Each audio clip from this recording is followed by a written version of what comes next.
Hello everyone, मैं विश्वजीत सिंह आप सभी का दिन पर स्वागत करता हूं। दोस्तों, आज की इस वीडियो के अंदर में हम BA programme third year globalisation का पेपर सॉल्व करने वाले हैं। दोस्तों, ये question paper last year open book examination का है 2020 का।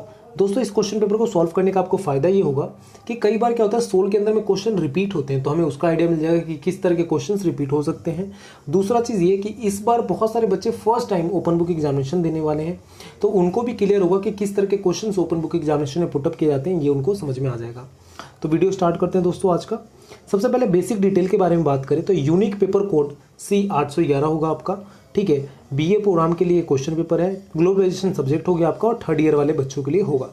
टोटल 100 नंबर का आपका पेपर होगा, 4 क्वेश्चन करने होंगे और हर एक क्वेश्चन 25-25 नंबर का होगा। अगर हम टाइम की बात करें तो दोस्तों ये पहले वाला था तो इसमें थोड़ा सा एरर था, तो आपके पास जो अभी टाइम मिलेगा टोटल 4 घंटे मिलेंगे, जिसमें से 3 घंटे आपको लिखने के लिए मिलेगा प्रॉपर, और 1 घंटा में से आधा घंटा डाउनलोड करने के लिए क्वेश्चन पेपर को और आधा घंटा आंसर शीट अपलोड करने के लिए मिलेगा। उसके बाद बात करें तो 30 मिनट आपके पास और एक्स्ट्रा होंगे, जिसमें से अगर मान लो आप ओबी पोर्टल पे अपना आंसर शीट अपलोड नहीं कर पाते हो तो बाय मेल उसे सेंड कर सकते हो, आधे घंटे आपके पास और एक्स्ट्रा मिलेगा। ठीक है, तो ये पूरा बेसिक डिटेल हो जाता है आपके क्वेश्चन पेपर का। इसके अंदर मैं बात करूं कि क्या क्वेश्चंस पुटअप किया गया था, तो पहला जो क्वेश्चन था दोस्तों आपका, ठीक है, वो था वैश्वीकरण क्या है, ग्लोबलाइजेशन क्या है, इसके ऊपर क्वेश्चन आ गया पहला। हमारा बुक का नाम भी ग्लोबलाइजेशन और इसी के ऊपर क्वेश्चन। तो ग्लोबलाइजेशन को हम वैश्वीकरण कहते हैं हिंदी में, और भूमंडलीकरण भी बोलते हैं। सबसे पहले हम छोटा सा एक डेफिनेशन समझते हैं, और जितना भी मैं समझा रहा हूँ आपके बुक के अंदर में ही है। ठीक है, आप बुक अगर एक बार पढ़ोगे तो सबका आंसर बुक में मिलेगा, कोई बाहर का नहीं है। ठीक है, आपको बुक में ही सबका आंसर मिलेगा। तो जो मैं समझा रहा हूँ आपको समझाने की दृष्टि से समझा रहा हूँ। ठीक है, आपको जब आंसर करोगे या जब भी इसका रिवीजन करोगे तो अपनी बुक से साथ में करना। ठीक है, तो ग्लोबलाइजेशन कहते किसे हैं, ग्लोबलाइजेशन होता क्या है, वैश्वीकरण होता क्या है, कहते किसे हैं। तो ग्लोबलाइजेशन क्या, एक सामूहिक अर्थव्यवस्था, ठीक है, मतलब एक वैश्विक अर्थव्यवस्था को एक ग्रामीण रूप में बदल देना, ठीक है, ग्लोबलाइजेशन कहलाता है। अब काफ़ी सारे बच्चों को समझ में नहीं आएगा कि क्या बोल दिया सर ने आपने कि वैश्विक अर्थव्यवस्था को ग्रामीण रूप में बदल देना। कहने का मतलब क्या, आज आप कौन सा फ़ोन यूज़ कर रहे हो, आई होप सो आप सभी के पास कोई ना कोई ब्रांड का फ़ोन होगा। ठीक है, कोई वीवो चला रहा होगा, कोई वन प्लस चला रहा होगा, कोई कितने के पास आईफोन होगा। ठीक है, एप्पल का फ़ोन चला रहा होगा, तो अलग अलग फ़ोन है। तो क्या लगता है ये सारे फ़ोन इंडिया बनाता है, मेड इन इंडिया है? नहीं, बिल्कुल भी नहीं। ठीक है, आईफोन चला रहे हो अमेरिका का है, वन प्लस चला रहे हो, वीवो चला रहे हो, ओप्पो चला रहे हो चाइना का है। ठीक है, सैमसंग चला रहे हो कोरिया का है। तो इस तरह से अलग अलग कंट्री का फ़ोन हमारे देश में उपलब्ध है और हम इसको यूज़ भी कर रहे हैं। ठीक है, हम गूगल चला रहे हैं, जिस पर हम वीडियो देख रहे हो आप, वो यूट्यूब अमेरिका का है। तो दोस्तों ये हम यूज़ कैसे कर पा रहे हैं, तो इसकी मेहरबानी क्या है, ग्लोबलाइजेशन की मेहरबानी है। आज आप अलग अलग चीज़ें यूज़ करते हो, प्रोडक्ट यूज़ करते हो, मैकडी, डोमिनोज, ठीक है, जीन्स कपड़े एक से एक पहनते हो। ठीक है, टीवी, कार, एक से एक लग्जरी कार हम यूज़ करते हैं जो विदेशी कंपनियां हैं। तो हमारे भारत में अवेलेबल कैसे है, तो ग्लोबलाइजेशन की कमाल है। ग्लोबलाइजेशन के अंदर में क्या होता है कि हम पूरी अर्थव्यवस्था को एक ग्रामीण के रूप में बदलते हैं। ग्रामीण मतलब क्या, गांव का यूज क्यों कर रहा हूँ, ग्रामीण मतलब क्या, गांव जहां पर सभी लोग एक दूसरे को जानते हैं, सभी लोग एक दूसरे की चीज़ों का उपयोग कर पाते हैं। एक तरह से समझे तो देसी भाषा में आप अपने गांव में जाते हो, गांव में भी क्या होता है कि कोई वो नहीं होता, दुश्मनी जैसा नहीं होता, सब एक दूसरे को जानते हैं, नाम से जानते हैं। ठीक है, तो वो एक दूसरे की चीज़ों को यूज़ कर पाते हैं। तो सेम यहाँ पर करते हैं हम बात। ठीक है, जब हम वैश्विक करण के अंदर में पूरी अर्थव्यवस्था को एक ग्रामीण अर्थव्यवस्था में बदलते हैं, तो जो यहाँ का चीज़ है वो हम यहाँ पे यूज़ कर सकते हैं, जो यहाँ का चीज़ है वो भी यहाँ पे यूज़ कर सकते हैं, यहाँ का चीज़ भी यहाँ पे हम उपयोग कर सकते हैं। तो ये टोटल ये सिनेरियो बनता है। अब देखो, ग्लोबलाइजेशन तो ये मैंने थोड़ा सा डेफिनेशन बता दिया। ग्लोबलाइजेशन के इम्पैक्ट होता है, सामाजिक इम्पैक्ट अलग होता है, सांस्कृतिक इम्पैक्ट अलग होता है। ठीक है, आर्थिक इम्पैक्ट अलग होता है। तो ये आपको थोड़ा सा सही से समझाना है इसके अंदर में, और आपको आंसर पूरा कंप्लीट हो जाएगा। थोड़ा सा मैं बेसिक बताऊं क्या क्या बनेगा। जैसे आप सांस्कृतिक इम्पैक्ट की बात करो तो जब से ग्लोबलाइजेशन आया है उससे पहले हमारे भारत के अंदर में कुर्ता पैजामा साड़ी पहना जाता था। ठीक है, सूट सलवार पहना जाता था, पर अब धीरे धीरे ट्रेंड चेंज हो रहा है। ठीक है, आदमी सब स्कर्ट, मतलब स्कर्ट कह रहा हूँ, सॉरी, कैफ्री पहनते हैं, ट्राउज़र पहनते हैं। ठीक है, और जीन्स पहनना शुरू कर दिया, टी शर्ट पहनना शुरू कर दिया। पर ये सब चीज़ें हमारा प्रचलन में नहीं था। हमारे में क्या था, धोती कुर्ता था प्रचलन में, धोती कुर्ता पैजामा पहना जाता था, ये सब चीज़ें थी, पर हम चेंज कर रहे हैं। ठीक है, तो ये धीरे धीरे क्या चेंजेस आ रहे हैं, सांस्कृतिक परिवर्तन हुआ। सामाजिक तौर पे क्या हम जागरूक हो रहे हैं। ठीक है, अलग अलग तरह से अवेयर हो रहे हैं, हम मॉडर्न बन रहे हैं। ठीक है, सांस्कृतिक तौर पे हम अपनी संस्कृति को पीछे छोड़ रहे हैं और हम नई संस्कृति को अपना रहे हैं। ठीक है। धार्मिक तौर पे भी हमारे धर्म के ऊपर हमले होते हैं, हम दूसरे धर्मों की ओर बढ़ रहे हैं, हम अट्रैक्ट हो रहे हैं, ठीक है। तो ये सारी चीज़ें यहाँ पे दिखेगा। तो आपको आर्थिक परिणाम भी बताना होगा, इसका सामाजिक परिणाम भी बताना होगा, सांस्कृतिक परिणाम भी बताना होगा, ठीक है, धार्मिक परिणाम भी। मतलब इस तरह से टोटल आप 5-6 जब पॉइंट्स में बताओगे ना, तो आपके अच्छे खासे 25 नंबर का क्वेश्चन कंप्लीट हो जाएगा, ठीक है। आगे बात करते हैं दोस्तों अगला क्वेश्चन के साथ। अगला क्वेश्चन आ जाता है कि भैया आप क्षेत्रीय और बहुक्षेत्रीय समझौतों को समझाओ, ठीक है। अब क्षेत्रीय मतलब क्या, इसको आसान भाषा में समझते हैं। क्षेत्रीय मतलब एक लिमिटेड दायरा, और बहुक्षेत्रीय मतलब क्या, कोई लिमिटेड दायरा नहीं, बहुत ज़्यादा दूर तक फैला हुआ, ठीक है। अब देखो इसका सिंपल से एग्जांपल क्या है कि मान लो किसी स्कूल का प्रिंसिपल है, ठीक है, तो उसके अंडर उसके स्कूल में मान लो 6ठी से लेकर 12वीं तक के बच्चों को पढ़ाता है, तो जो अपना कमांड देगा वो किस क्लास के बच्चों तक देगा, मतलब 6ठी से लेकर 12वीं तक के जो भी जितने बच्चे स्कूल में पढ़ते हैं उनके ऊपर, ठीक है। तो ये क्या हुआ, उनका दायरा लिमिटेड है। पर वहीं पर अगर मान लो जो एजुकेशन मिनिस्टर है, अभी कौन सा एजुकेशन मिनिस्टर है कमेंट करके बताना, हमारे भारत का भी एजुकेशन मिनिस्टर कौन है, ठीक है, वो बताना मुझे कमेंट करके कौन है, ठीक है। तो जो हमारे अभी एजुकेशन मिनिस्टर है वो क्या करेगा, अगर कमांड देगा तो किसको दे सकता है, कितने लोगों तक उसकी कमांड पहुंचेगी, तो जितने भी स्कूल्स हैं, जितने भी कॉलेज हैं वहां तक पहुंचेगा। एक कॉलेज का जो प्रिंसिपल होगा, जो डीन होगा, जो प्रधानाचार्य होगा, वो कमांड देगा तो उसके कॉलेज तक में रहेगा। एक प्रिंसिपल, स्कूल का प्रिंसिपल कमांड देगा तो उसके स्कूल तक में रहेगा। पर वही जो एजुकेशन मिनिस्टर है, ठीक है, जो एजुकेशन मंत्री है, शिक्षा मंत्री है, वो अगर कमांड देगा, कुछ रूल रेगुलेशन लागू करेगा, तो कहाँ तक जाएगा, पूरे भारत में इंपैक्ट करेगा। क्यों, क्योंकि वो हेड ऑफ द एजुकेशन है। समझ में आ रहा है। सेम एक दूसरा एग्जांपल बताऊं तो जैसे आरबीआई है, भारत के अंदर में क्या, RBI, reserve bank of India, अगर वो किसी तरह से कमांड देगा बैंकों को तो कितने बैंक तक जाएगा, ठीक है। मतलब बैंकों से अगर कुछ लेन देन करना होगा, बैंक आपस में साझेदारी करेंगे, समझौता करेंगे, तो किससे करेंगे, पंजाब नेशनल जाएगा आरबीआई से कर लेगा, ठीक है, इंडियन बैंक जाएगा आरबीआई से कर लेगा, एक्सिस बैंक जाएगा आरबीआई से कर लेगा। तो ये इन दोनों के बीच में हुआ। पर वही मान लें कि हम बहुपक्षीय इंटरनेशनल लेवल पे करना हो तो क्या पंजाब नेशनल को भेजूंगा कि जा अमेरिका के ना वर्ल्ड बैंक से जा समझौता करके आ जा, नहीं कर सकता। उसके लिए हमें क्या करना पड़ेगा, आरबीआई को अपनाना पड़ेगा। आरबीआई को हमें भेजना पड़ेगा जो एक राज्य दूसरे राज्य के बैंक से बात करेगा। यहाँ पे राज्य का मतलब क्या होता है, अंतर्राष्ट्रीय स्तर पर राज्य को हम देश के तौर पर ट्रीट करते हैं, ठीक है, ये थोड़ा सा ध्यान रखना। अगला क्वेश्चन आता है आपका कि विश्व व्यापार संगठन के प्रमुख मुद्दे क्या हैं। भैया WTO बहुत फेवरेट टॉपिक है मेरा भैया, मज़ेदार टॉपिक, मतलब पढ़ के मज़ा आ जाता है। आप WTO की बात करो तो WTO है क्या, तो वर्ल्ड ट्रेड ऑर्गेनाइजेशन। भैया विश्व व्यापार संगठन के प्रमुख मुद्दे क्या हैं, सबसे पहले विश्व व्यापार संगठन बना कैसे, इसके बारे में थोड़ा सा समझते हैं। मैंने इसके लिए प्रॉपर एक वीडियो डाल रखा है जिसके अंदर में आपको समझ में आएगा कि विश्व व्यापार संगठन है क्या। तो विश्व व्यापार संगठन भैया गेट से बना, जिसका सदस्य भारत था। तो उसके अंदर में कुछ कमियां थी, कुछ शर्तें नहीं मान रहा था, ठीक है, कुछ देश सब मेंबर नहीं बन पा रहे थे गेट के, तो उसके कारण से विश्व व्यापार संगठन का निर्माण नहीं हो पा रहा था। तो विश्व व्यापार संगठन का निर्माण होने में टाइम लगा। गेट एक मसूदा था जिसके तहत भारत और बाकी कंट्रियां वर्क करती थी, भारत उसका सदस्य रहा। बाद में वही मसूदा, वही समझौता वर्ल्ड ट्रेड ऑर्गेनाइजेशन में तब्दील हो जाता है, तो भारत भी उसका भी मेंबर है।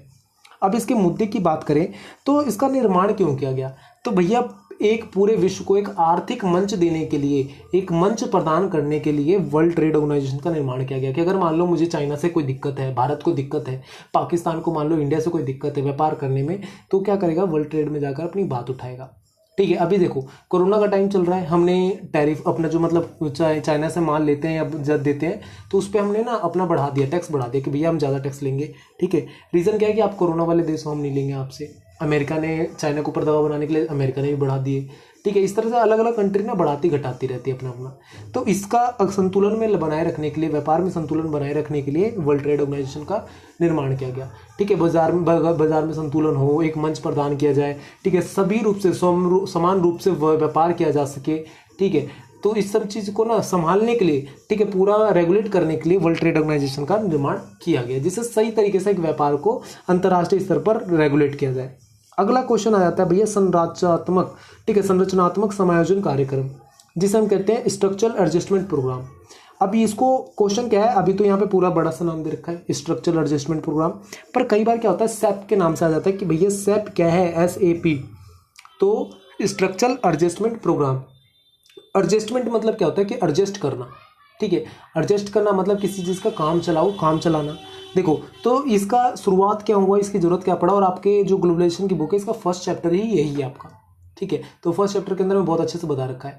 तो यहाँ पे क्या ये एडजस्ट करने के लिए काम चला, जो जगह खाली हो गई उसको भरने के लिए ये इसका निर्माण किया गया, ये पूरी प्लानिंग की गई। रीज़न क्या है, जैसे मान लो अभी कोरोना का टाइम चल रहा है, तो कई जगह पे मंदी छा गई, ठीक है, कई जगह पे प्रॉब्लम आ गई, ठीक है, कई जगह पे अर्थव्यवस्था में गिरावट आ गई, कई देशों में कमियां छा गई। तो उसको भरपाई करने के लिए उसको लोन देना, उसको मतलब मान लो गिफ्ट के तौर पे पैसे प्रदान करना। जैसे अमेरिका क्या करता है, पाकिस्तान को कई सारे मुआवजा देता है, ठीक है, सुरक्षा के लिए, उनके तरक्की के लिए, एजुकेशन के लिए। जैसे मान लो माइक्रोसॉफ्ट भी कई सारी जो वर्ल्ड बैंक है वो भी देता है। आपको पता होगा सरदार सरोवर बांध भारत के अंदर बन रहा था, तो वर्ल्ड बैंक ने भी भारत को वहाँ पे उसके लिए पैसे दिए थे, ठीक है। एजुकेशन के लिए देता है, किसी भी इंफ्रास्ट्रक्चर जो मतलब आधुनिक तकनीक है, अगर उसमें किसी तरह की कोई कमी आ रही है कहीं पे, तो वर्ल्ड बैंक और अदर जो अंतर्राष्ट्रीय स्तर के जो संस्थाएं हैं वो उसको पैसे प्रदान देते हैं, फंड प्रदान करते हैं, जिससे वो सही से सुचारू रूप से चल सके, ठीक है। तो यहाँ पे संरचनात्मक जो समायोजन कार्यक्रम है उसका प्लानिंग यही था कि पूरे विश्व को एक तरह से सही से मतलब एडजस्ट किया जाए, ठीक है। कहीं पे किसी को जरूरत हो तो उसके हिसाब से उसको वर्क किया जाए, जिसके अंदर में सबसे बड़ी संस्था आती है वर्ल्ड बैंक और IMF, जो इंटरनेशनल मॉनेटरी फंड जिसे हम बोलते हैं, वो जिसके अंदर में पूरे विश्व को रेगुलेट करते हैं। अगर कहीं पे किसी को ज़रूरत है, कोई फंड चाहिए, जो भी चाहिए, तो उसको रेगुलेट करते हुए देते हैं, ठीक है। ये सारा कुछ चलता है। आगे आप बात करोगे तो एक क्वेश्चन आ जाता है, वैश्वीकरण राज्यों की संप्रभुता को कैसे प्रभावित करता है। अब देखो, जो मैं बता रहा था कि वैश्वीकरण के क्या क्या प्रभाव होते हैं, तो भैया वैश्वीकरण के आर्थिक तौर पे भी प्रभाव होते हैं, सामाजिक तौर पे भी, राजनीतिक तौर पे भी प्रभाव होते हैं, ठीक है। उसके फायदे भी नुकसान भी हैं। तो यहाँ पे संप्रभुता मतलब क्या होता है, डिग्निटी, सॉलिविटी, मतलब किस तरह से उसकी जो गरिमा है उसको किस तरह से ठेस पहुंचाता है वैश्वीकरण, इसके बारे में हम बात कर रहे हैं। तो इसके अंदर में सबसे मेन चीज़ क्या आ जाता है कि भैया वैश्वीकरण का सबसे पहले डेफिनेशन दे दो, डेफिनेशन है क्या। और यहाँ पे राज्य मतलब क्या होता है, देश, ठीक है। तो देखो आज के समय में हम YouTube का यूज़ करते हैं, ठीक है, नेटफ्लिक्स का यूज़ करते हैं, तो कई नेटफ्लिक्स पे कई सारी चीज़ें अच्छी भी हैं, कई सारी बुरी भी हैं। तो वो जो अच्छी चीज़ें वो तो हमारे लिए फ़ायदेमंद है, और जो बुरी चीज़ें वो हमारे समाज पे उसका इम्पैक्ट पड़ता है, ठीक है। तो उससे समाज के अंदर में बुराइयां फैलती हैं, कुरीतियां फैलती हैं। तो ये जो वैश्वीकरण के कारण से ही होता है। अगर भारत में वैश्वीकरण अपनाता ही नहीं तो ये सारी चीज़ें होती नहीं, ठीक है। हम बाहर के विदेशी लोगों को बुलाते हैं, कई बार होते हैं विदेशी लोग आते हैं तो हम उनसे बहुत कुछ सीखने के लिए मिलता है। कई बार होता है वो कुछ गलत करके चले जाते हैं, तो हम उससे मतलब हमारे ऊपर इम्पैक्ट पड़ता है। तो ये क्यों आते क्यों है, क्यों गलत करके जाते हैं, तो उसका रीज़न क्या है कि हमने वैश्वीकरण को अपनाया, जिसके कारण से हमने ओपन डोर की नीति अपनाई, जिसके कारण से कोई भी हमारे यहाँ पे आके व्यापार कर सकता है, किसी भी तरीके से रह सकता है, जा सकता है, कर सकता है, ठीक है, जिसके इम्पैक्ट हमें झेलना पड़ता है। और दूसरी तरह से हम बात करें, दूसरे यहाँ पे बात करें, जैसे एक टिकटॉक का एग्जाम्पल ले लो, भारत ने बैन कर दिया। PUBG का एग्जाम्पल ले लो, जिसको भारत ने बैन कर दिया था। तो भारत ने बैन करते समय रीज़न क्या दिया कि जितने भी एप्लीकेशन है जो चाइना के हैं वो भारत की संप्रभुता, अखंडता को ठेस पहुंचा रही है, जिसके कारण से हम इसको बंद कर रहे हैं, ठीक है। ये रीज़न दिया और उसको बंद कर दिया, ठीक है। और इसके कहने का मतलब क्या था कि हमारी जो सांस्कृतिक धरोहर है, जो हमारी संस्कृति है, उसको ये कहीं ना कहीं प्रॉब्लम क्रिएट कर रही है, उसके लिए कहीं ना कहीं अड़चन बन रही है, ठीक है। तो इसके कारण से बंद कर दिया गया। और रियलिटी भी यही था, समाज पर उसका इम्पैक्ट पड़ रहा था। तो आपको वही बताना है कि किस प्रकार से कैसे कैसे कहाँ पर प्रभावित होती है। जब आप देखोगे, उसको थोड़ा सा समझोगे, आपके बुक में जो आंसर दे रखा है आपको थोड़ा बहुत अच्छा खासा आइडिया मिल जाएगा, तो आप आसानी से कर पाओगे।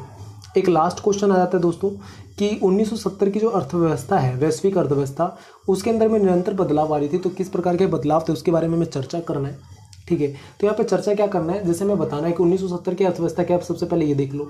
तो 1970 की जो अर्थव्यवस्था थी उस टाइम की, वो बहुत ही ज़्यादा महामंदी का टाइम का दौर था, बहुत ज़्यादा महामंदी फैली हुई थी, ठीक है। बहुत ज़्यादा महामंदी मतलब इस तरह का कि हर देश, एक भारत ही नहीं पूरे विश्व महामंदी के दौर से जूझ रहा था, ठीक है। 1970 के बाद ही 1991 में जाकर भारत ने वैश्वीकरण की नीति को अपनाया था, ठीक है, ओपन डोर की नीति को अपनाया।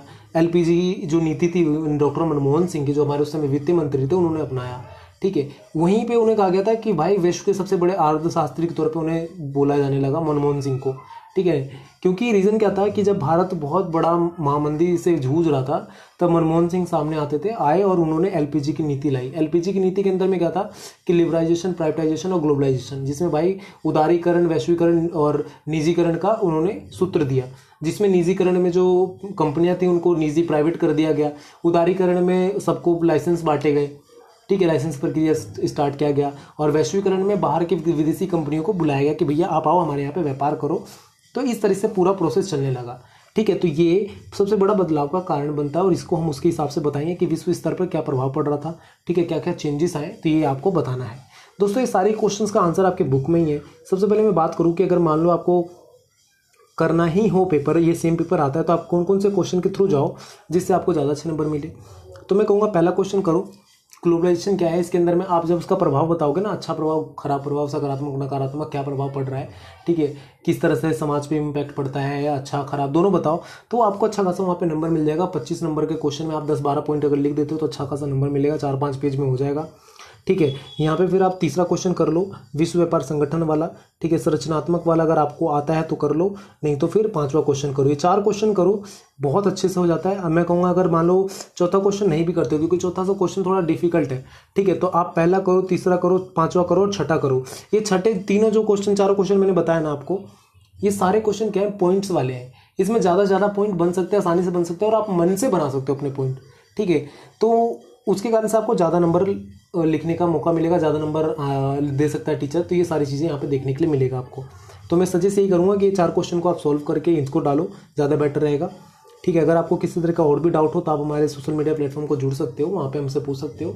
और सबसे मोस्ट इंपॉर्टेंट चीज़ यार, आप हमारी वीडियो को देख रहे हो तो प्लीज़ सब्सक्राइब भी करें अगर आपको इससे फ़ायदा मिल रहा है तो, क्योंकि मैं आपके लिए वर्क कर रहा हूँ, ठीक है। इतनी गर्मी में मैं बैठ के आपके लिए वीडियो बना रहा हूँ, ठीक है। बहुत सारी प्रॉब्लम फेस करनी पड़ती है वीडियो बनाते समय, तो मैं आपके लिए कुछ कर रहा हूँ, तो आप भी मेरे लिए कुछ कीजिए। बहुत ज़्यादा रिक्वेस्ट होगा आप सभी बच्चों से, सब्सक्राइब जरूर करें हमारे चैनल को। और कई बार होता है बच्चे देख लेते हैं, अपना काम निकल जाता है, फिर वो भूल जाते हैं कि यार चलो हटाओ, मेरा तो हो गया काम, क्या सब्सक्राइब करना, क्या लाइक करना, क्या शेयर करना, किसी को क्या बताना। पर यार हम भी आपके आशा में बैठे होते कि आप हमारे करोगे, हमारी हेल्प करोगे, तो हम आपकी हेल्प अच्छे से कर पाएंगे। तो फ्रेंड्स सब्सक्राइब जरूर करें। Thank you for watching me, thank you for listening me, bye bye, take care, all the